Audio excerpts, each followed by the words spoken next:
Apa? Ya biarin aja deh mas.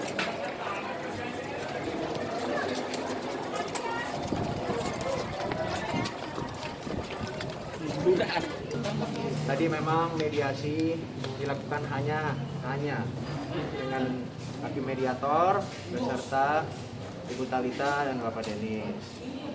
Mediasi dinyatakan gagal, maka kita akan masuk ke dalam pokok perkara nanti tanggal 15. Untuk hal-hal yang sifatnya privat dikarenakan saya juga tidak hadir, monggo langsung ditanyakan ke Mbak Talitanya. Pelan-pelan aja ya. Mbak Talita gimana cek-cek tadi Mbak di dalam Mbak? Ya,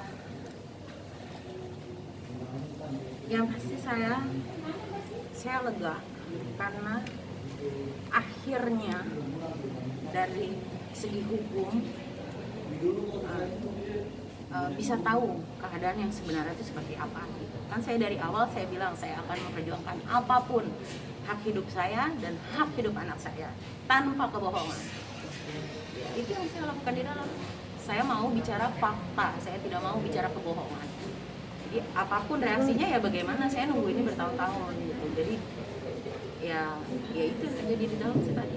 Tadi puncaknya ngebahas apa ya sampai emosi? Ya semua yang dibahas, semua pertanyaan kalian semua dia akui kok. Jadi gini, terakhir kan kami juga masuk, akhirnya kami ketemu hakim mediatornya. Memang itu kebijaksanaan yang luar biasa dari mediator di sini, Bu Hakim, bahwasanya Ibu Hakim hanya mau mendengar langsung. Jadi tanpa ada kami, biar Ibu Hakim bisa tahu bagaimana Ibu Hakim bisa menilai sendiri dan mempertimbangkannya sendiri. Nah, bagi kami itu, kalau ada pun kami di sana, ketika misalkan klien saya emosi dan lain sebagainya, ataupun dari pihak lawan juga emosi, pasti kan ada yang memotong dan lain-lainnya. Nah ini nggak pure, benar-benar kebijaksanaan dari hakim mediator untuk mau bertemu hanya dengan Talita dan Denis. Jadi disitulah akhirnya diputuskan bahwa mediasi gagal. Gitu. Mbak Talita, maaf kan tadi sempat bahas juga dengan Mas Denis bahwa Mas Denis memang sudah lama tidak tinggal di rumah dan tinggal di apartemen. Mungkin Mbak Talita sendiri. Sebenarnya dia tidak tinggal di rumah. Tempat-tempat dia tinggal itu saya tahu. Sampai di tahun 2020 yang di apartemen itu dia pindah 2 kali juga saya tahu. Setelah selesai dari 2 unit itu dia di apartemen yang mana, saya tahu juga gitu. Tapi kan saya tahu ada batasan-batasan yang bisa kita bicarakan, ada yang tidak. Ya saya bilang semuanya tergantung dia. Gitu. Ketika dia berbicara kebenaran, ya saya juga pasti oke, itu gentle nih orang. Tapi kalau nggak gentle, dia bohong, ya saya harus buka dong. Saya harus kasih tahu dong segala-galanya yang saya tahu, yang kita tahu, gitu. Jadi ya saya udah gimana ya Mbak, gitu. Saya tahan ini tuh.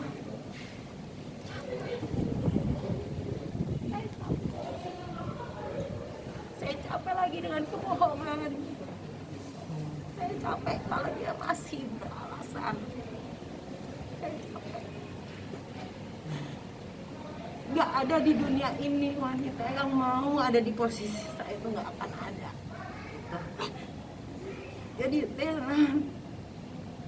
sekian lama orang tahu saya ceria. Saya tutup dalam-dalam semuanya. Masa sampai di ujung juga dia masih mau berkelit. Dia dari banyak tapi, weh. Habis itu saya bilang, kamu bicara jujur dong, saya bilang gitu. Terus dia bilang, akhirnya dia nunduk. Terus dia bilang kok sama Ibu Hakim, dia akui kok salahnya dia. Yang semua teman-teman pers ini mau tanyakan ke saya, semuanya benar. Itu jawabannya. Jadi kalian tafsirkan sendiri, semuanya benar. Jadi kan saya bilang gitu, saya minta keadilan, saya berdoa sama Allah, saya minta keadilan. Yang saya rasakan ini udah bentuk tidak adil di dalam kehidupan berumah tangga.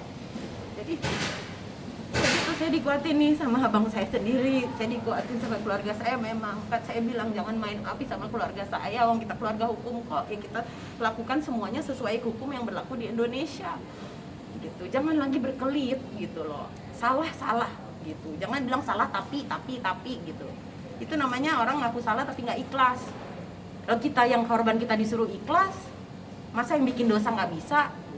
Gitu loh. Jadi tadi mungkin Ya di situ gitu puncaknya gitu. Ketika saya dengar masih berkelit-berkelit, ya saya udah nggak bisa lagi untuk nahan gitu. Berarti saat Mbak Thalita menyampaikan semua halnya, beliau berkelit gitu. Awalnya berkelit, akhirnya dia mengaku. Jangan lupa subscribe ya.